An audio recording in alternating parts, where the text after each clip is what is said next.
Halo semua, apa kabar? Semoga semuanya sehat ya. Selamat datang di channel saya. Terima kasih yang udah subscribe ya. Kali ini kita akan membahas tentang obat untuk membasmi hama pada tanaman kesayangan kita ya. Eh, Biasanya itu kutu kebul, biasanya menempel pada belakang daun ya. Kadang-kadang ada di batang tanaman, dan banyak lagi hama yang lain yang mengganggu tanaman kita. Oke, kita bahas satu persatu obat apa aja ya.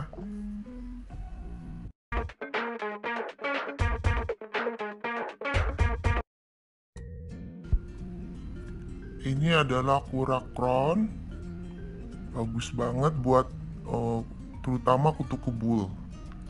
Dan banyak lagi hama-hama yang seperti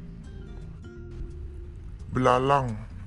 Belalang ini dia itu menempel di daun dan dia mengeluarkan telur. Nah, telur-telurnya ini yang merusak daun-daun muda. Jadi seharusnya tanaman kita bertunas, tunas barunya itu malah busuk. Jadi mengganggu masa pertumbuhan tanaman kita.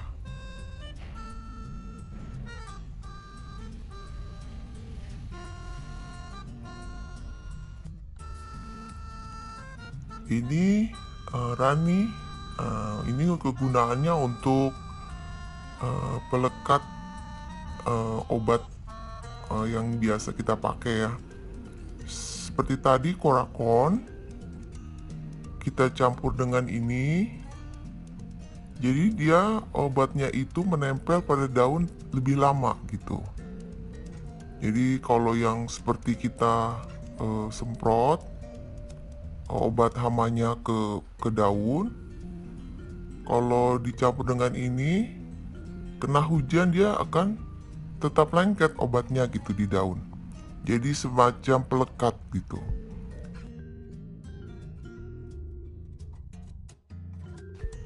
Kemudian ini dusban. Ini sama juga kegunaannya dengan korakon, pembasmi hama juga. Jadi kalau saya itu berganti-gantian ya, karena biasanya itu hama jika kita menggunakan satu obat saja, itu lama-lama hamanya kebal. Jadi kadang-kadang pakai kurakon, selanjutnya kita pakai dusban, dan untuk pemakaian yang ketiga kita pakai kurakon lagi. Begitu cara pembasmi hamanya ya, bergantian biar hamanya itu nggak kebal dari obat. Kemudian ini sidametri. Nah, ini sama juga, pembasmi hama juga. Sama, cuman beda merek ya.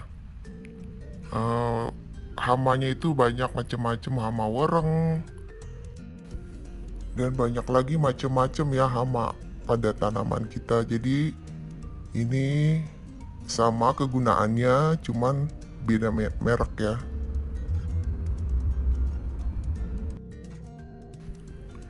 Kemudian cara menggunakan obat ini harus mengikuti dosis ya. Harus dibaca cara penggunaannya, berapa banyak yang dicampur dengan air, sehingga daun yang kita semprotkan itu tidak terbakar ya. Kalau terlalu banyak overdosis itu akan terbakar gitu.